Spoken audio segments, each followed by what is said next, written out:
Hello and welcome to the Valley Oak Paper YouTube channel. My name is Cecilia and this is the card I'm going to make today. It's a bear themed holiday card. This is a relatively simple card that will be easy to mass produce in a couple of evenings. It features two Hero Arts products. The large sentiment is the Holidays Message Fancy Die. For the bear I'm using this adorable set called Bear Hugs. We'll use the Sending Bear Hugs sentiment from that. There is a die but I won't be using it this time. The blue cardstock I'm using is 110 pounds from Recollections, cut it to 4 by 5 1/4 inch. The gold foil cardstock is also from Recollections, cut it to 4 1/8 inch by 5 3/8 inches. For stamping I'm going to use Distress Oxide and Blueprint Sketch to match the blue cardstock. I'll also be using Versamark ink for heat embossing. I start by stamping the message inside the card so it has time to dry before I work on the outside. Place the stamp that says Sending Bear Hugs in your stamp positioner. It should be near the top center on the right side of the raised score line. Note how I'm using both hands to center the sentiment. I'm using my fingers to estimate the distance between the sentiment and the right and left edge. Then I'm stamping the sentiment on the clear side with Blueprint Sketch. Next I'm stamping the bears at the bottom center of the blue panel. I want the sentiment at the top of the panel, so I'm using the die to estimate where to place my bears. I like it when the sentiment juts out a little from the card panel. It's fine if the sentiment overlaps a little with the bears. As long as it doesn't cover up the face, it's all good. Here I'm using my index fingers to center the bear stamp. I'm using my anti-static powder tool on the cardstock. Mine is from Pink and Maine, but there are lots of good brands out there. I stamp the bears in Versamark ink. I've recently re-inked my Versamark pad.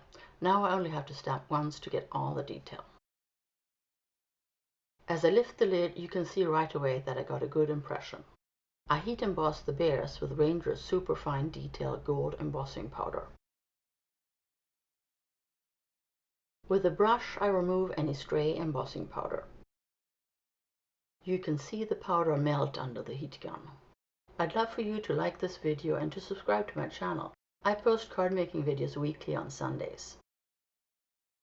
The Holiday Messages die is big. I cut it once from gold foil and twice from Accent Opaque 100 pounds cover weight. Accent Opaque is in stock right now on Amazon, so if you were thinking of trying it out, now's the time. At less than $14 for 200 sheets, it's a steal. When stacking such a large sentiment, I find it easier to glue it together on stages. In this case, I'm starting from the left side. I add glue and then I pinch the sides and get the edges to line up first.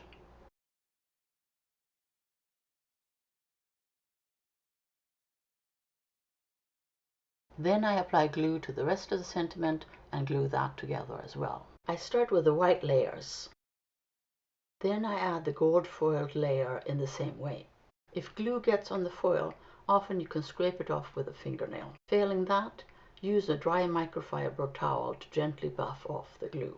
A microfiber towel is also useful for removing extra anti-static powder from cardstock after heat embossing. Dry fitting is the secret to perfect placement of sentiments and matting. Dry fitting means to test the placement without glue first. Here you see me do that with a large sentiment. I pay attention to how much the sentiment sticks out from the panel and where. I take my time with dry fitting and only apply glue after I've found a placement I'm happy with and I've committed it to memory. Usually I edit out the dry fitting because it looks as if I'm fussing. But I've seen questions lately about how to get better at matting and placing elements on a card. Dry fitting is how you get better at that. Here you see me dry fitting the blue panel onto the gold foil panel.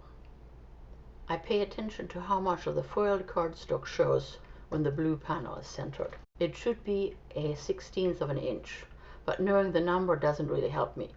Storing the visual in my short-term memory does. When matting, I like to turn the mat so the long side is facing me.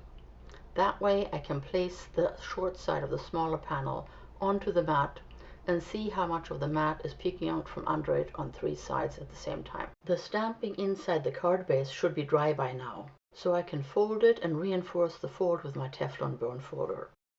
I make sure the card base is facing up before I dry fit the card front and then adhere it.